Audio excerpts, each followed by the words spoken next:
Selection bo'limi bilan tanishamiz. Selection bo'limidagi instrumentlarni ko'rish uchun biror xil sub objektni belgilashimiz kerak bo'ladi. Misol uchun poligonlarni belgilaymiz. Ko'ramiz, bu yerda turli bo'limlar mavjud. Birinchi bo'limdan boshlaymiz. Birinchi instrumentimiz tops. Bu instrument yordamida obyektimizdagi extrude qilingan poligonlarni belgilashimiz mumkin bo'ladi. Kamroq ishlatiladi bu instrumentimiz. Keyingi instrument open deb nomlanadi. Bu instrument yordamida obyektimizdagi tashqi poligon yoki tashqi demak liniyalarni belgilashimiz mumkin.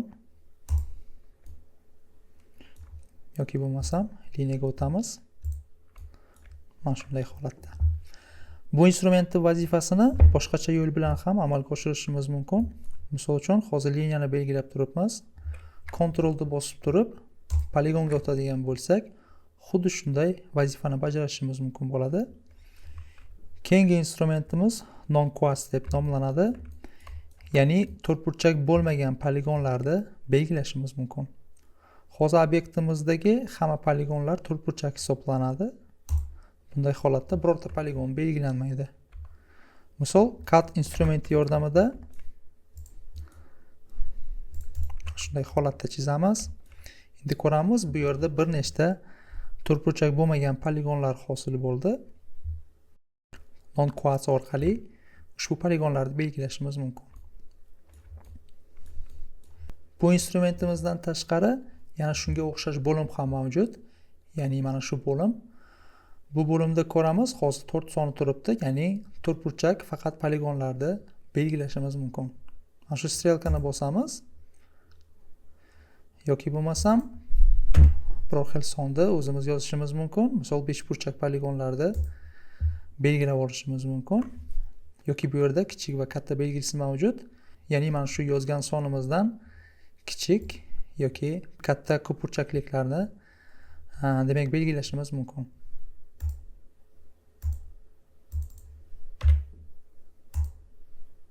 Bu bo'limdan ko'p foydalanamiz.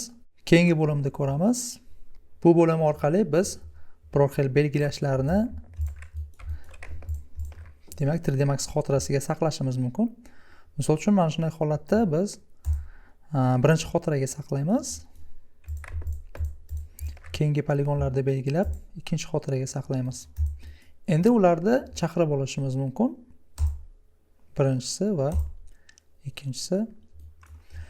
Bu bo'limdagi instrumentlar asosiy panelda ham mavjud. Ya'ni o'xshashi mavjud.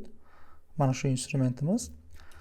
Deylik, biz mana shu belgilashlarimizni nomlashimiz mumkin. Mana shu bo'limdan biron xil nom yozishimiz mumkin. Misol uchun 1 deb nomlaymiz. Enterda bosamiz. Keyingi poligonlarni belgilab turib 2 deb nomlashimiz mumkin. Endi mana shu instrumentga bosamiz. Belgilashlarimizni ko'rishingiz mumkin, ro'yxat bo'yicha chiqarib beradi. Endi biz ro'yxat bo'yicha belgilashlarni chaqirib olishimiz mumkin. Misol uchun 1 da yozib turib, Enter deb bosamiz. Demak, xohlagan sondagi belgilashlarni 3D Max xotirasiga saqlashimiz mumkin. Keyingi bo'limdagi instrumentlarni ko'ramiz. Bu instrumentlar vazifa jihatdan mana shu bo'limdagi instrumentlarga o'xshaydi. Ko'ramiz. Bu instrumentlarni ishlatish uchun ikkita bir xil obyekt bo'lishi kerak bo'ladi. Misol, mana shu obyektimiz simmetrik obyektlar hisoblanadi. Ko'ramiz. Misol, biror xil poligonlarni belgilaymiz. Birinchi nom berishimiz kerak bo'ladi. Misol uchun yana 1 deb nomlaymiz. OK deb bosamiz. Endi copy qilamiz va hozir bergan nomimiz bo'yicha mana shu poligonlarni yuklab olishimiz mumkin. Ya'ni belgilashlarni yuklab olishimiz mumkin. OK deb bosamiz. Keyingi obyektimizni belgilab turib paste bosishimiz mumkin. Demak, xuddi shu belgilashlarni keyingi simmetrik bo'lgan obyektimizga ko'chirishimiz mumkin bo'ladi. Bu ham kam ishlatiladigan bo'lim hisoblanadi. To'g'risi men umuman ishlatmayman. Bilib qo'yganingiz foydadan zarar qilmaydi. Keyingi bo'limimiz by surface deb nomlanadi. Bu bo'limdagi instrumentlarni ko'rish uchun biror xil landshaft hosil qilishimiz mumkin yoki o'tgan darslarimizdagi landshaftdan foydalanamiz.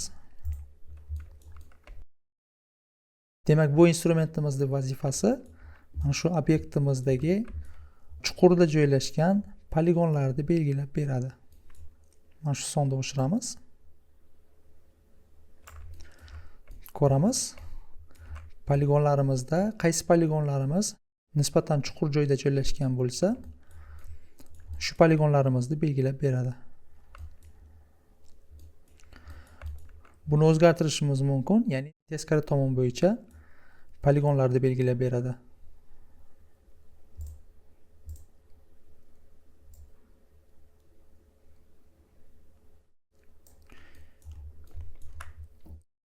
Keyingi bo'limimizda ko'ramiz, binormal deb nomlanadi.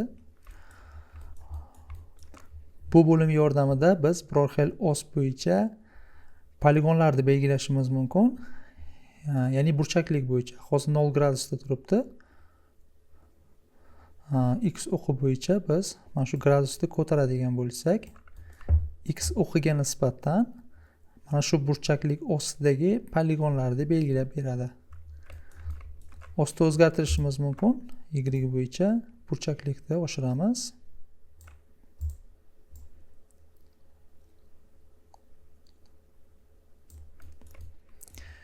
Keyingi bo'limimiz biperspektiv deb nomlanadi.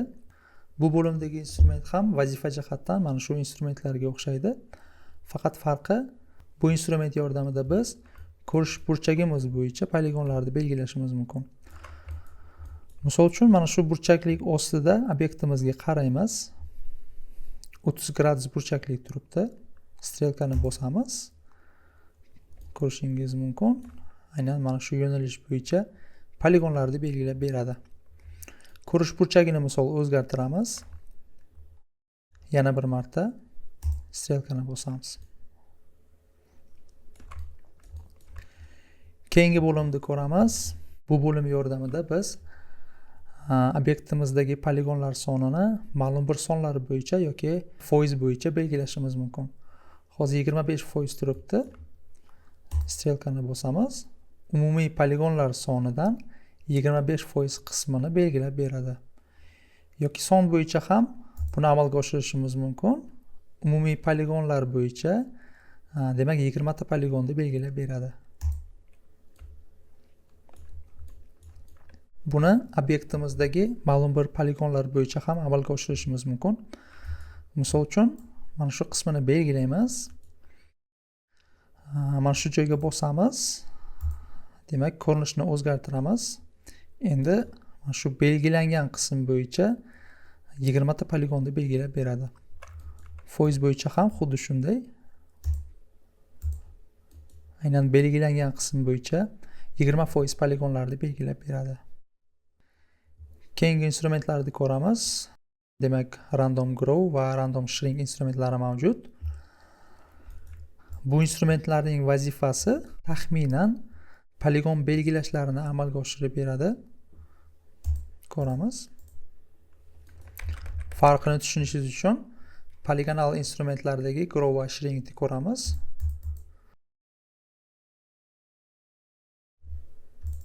Bu yerda ozgina boshqacharoq. Keyingi bo'limda ko'ramiz. Bu bo'lim yordamida biz poligonlarni ma'lum bir o'qlar bo'yicha belgilashimiz mumkin. Hozir X o'qi bo'yicha turibdi. Strelkani bosadigan bo'lsak, faqat X bo'yicha poligonlarni belgilab beradi. Bu belgilashlarda joyini o'zgartirishimiz mumkin. Xuddi shunday boshqa o'qlar bo'yicha ham buni amalga oshirishimiz mumkin.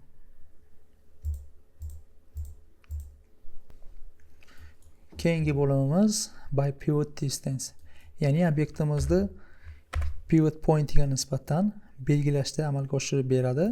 Hozir e'tibor beramiz, pivot pointimiz mana shu qismda joylashgan. Endi mana shu sonni qancha tushiradigan bo'lsak, pivot pointga nisbatan belgilashlar yaqinlashib keladi.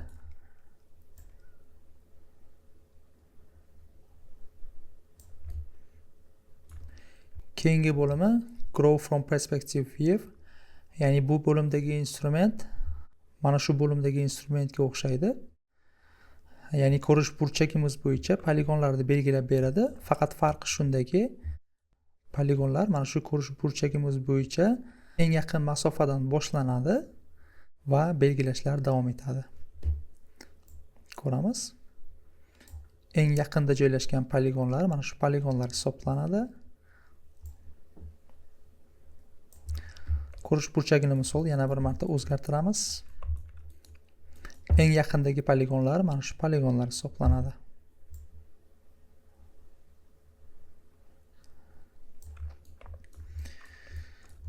Keyingi bo'limimiz by symmetry, ya'ni obyektimiz simmetrik holatda bo'ladigan bo'lsa, misol uchun mana shu obyektimizni ko'ramiz. Deylik, mana shu qismdagi poligonlarni belgilashimiz mumkin. Endi mana shu belgilashni simmetrik holatida keyingi qismga ko'chirishimiz mumkin. X ni bosamiz.